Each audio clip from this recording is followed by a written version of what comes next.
ಅವ್ರು ಹೇಳಿದ ಸತ್ತಿದೆ.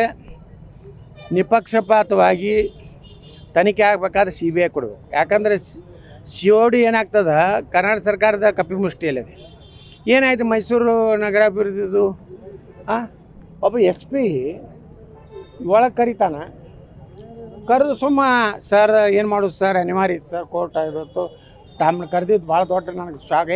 ಏನಿಲ್ಲ ಏನು ಮತ್ತೇನು ನಡೆಸಿದೀಯಾ ಹಿಂಗೆ ಮಾತಾಡಿ ಹೊರಗೆ ಬಂದ್ರೆ ಹರಟೆ ಹೊಡೆದು ಹಂಗಾಗ್ತದೆ.